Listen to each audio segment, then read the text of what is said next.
اسی طرح نبی اکرم صلی اللہ علیہ وسلم کے ساتھ یہ رہی اور بھوک اور پیاس پر صبر کیا، حالانکہ ایک سردار کی بیٹی تھی، ناز و نخروں میں بہرحال پلی اور بڑی تھی۔ روایت آتی صحیح مسلم کی، اللہ کے رسول صلی اللہ علیہ وسلم مائی جویریہ کے گھر داخل ہوئے اور کہا جویریہ کھانے کو کچھ ہے؟ تو کہا اللہ کے رسول کھانے کو تو کچھ نہیں، ہاں غلام ہے ہماری، اس کو کسی نے کچھ دیا ہے، اس نے وہاں وہ گوشت رکھا ہے اور اس کو کسی نے وہ دیا۔ تو نبی اکرم صلی اللہ علیہ وسلم نے فرمایا اور اس میں سے کچھ کھایا اور کہا صدقہ اس کے لیے ہے، ہمارے لیے تحفہ ہے۔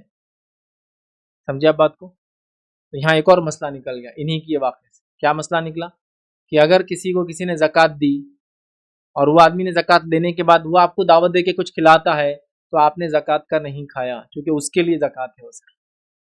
کبھی ہوتا نا جیسا آپ نے اپنے بھائیوں کو زکوٰۃ دے دی، اب وہ کبھی آپ کو دعوت دے کے بلاتے ہیں اور آپ جانتے یہ وہی اناج ہے جو آپ نے دیا تھا، یہ وہی پیسہ آپ نے دیا تھا، تو بھی کوئی مسئلہ نہیں۔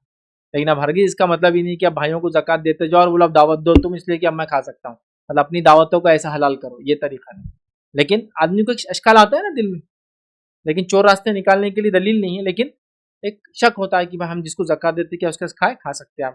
حدیث کے الفاظ دیکھیے، عرض کیا کھانا تو نہیں ہے بلکہ کنیز کے لیے کوئی بکری کا گوشت بطور صدقہ دے گیا ہے۔ رسول اللہ صلی اللہ علیہ وسلم نے کہا لائیے، یہ کنیز کے لیے صدقہ ہے اور ہمارے لیے ہدیہ ہے، یا دوسرے صورت میں شرعاً یہ ہمارے لیے جائز ہے۔ اور آپ لوگ سب جانتے ہیں، میں امید کرتا ہوں کہ محمد صلی اللہ علیہ وسلم اور آل محمد پر صدقہ اور زکوٰۃ حرام ہوتا ہے۔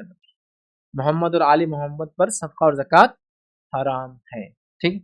تو آپ نے کھایا، مطلب اس کے لیے کہا صدقہ ہے، ہمارے لیے تحفہ ہے، ٹھیک ہے؟ تو گویا آپ صبر کرنے والی تھی، گھر میں کھانے کچھ نہیں تھا اور تقوی پرہیزگاری والی تھی، چونکہ آپ کو نہیں پتا تھا، چونکہ آپ بھی آل سے تھی نبی اکرم صلی اللہ علیہ وسلم، وہ گوشت ہمارے لیے حلال ہے یا نہیں ہے، لہٰذا گوشت کو چھوڑ دیا تھا، اپنے ذکر میں بیٹھی تھی اور نمازیں وغیرہ پڑھ رہی تھی۔ اللہ کے رسول آئے تب بتایا، گویا آپ صبر کرنے والی تھی۔ اور عمومی طور سے بھی ہم جانتے ہیں امہات المومنین میں بہت کم کے پاس کھانے پینے کو چیزیں ہوا کرتی، بلکہ کبھی کبھار تو ہوتا کہ پوروں کے پورے گھر میں بھیجا جاتا کسی کو کہ دیکھو کچھ ہے کیا، اور کہیں سے بھی کھانے کو کچھ نہیں ملتا تھا، ٹھیک؟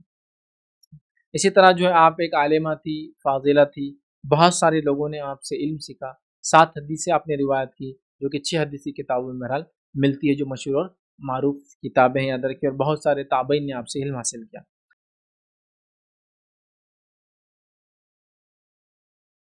السلام علیکم، آپ بھی ہمارے اس کام میں تعاون کریں اپنی زکوٰۃ و صدقات کے ذریعے۔ ڈونیشن ڈیٹیلز کے لیے ڈونیٹ پر کلک کریں۔ اگر آپ کو ہمارے ویڈیوز پسند آئے ہیں تو اسے شیئر کریں اور ثواب کے حقدار بنیں۔ روزانہ ہمارے ویڈیوز کو پانے کے لیے ہمارے یوٹیوب چینل کو سبسکرائب کریں اور بیل آئکن دبائیں۔ ہم سے دیگر سوشل میڈیا پر جڑنے کے لیے ویڈیو میں دیے گئے آئی ڈی کو سرچ کریں۔ جزاک اللہ۔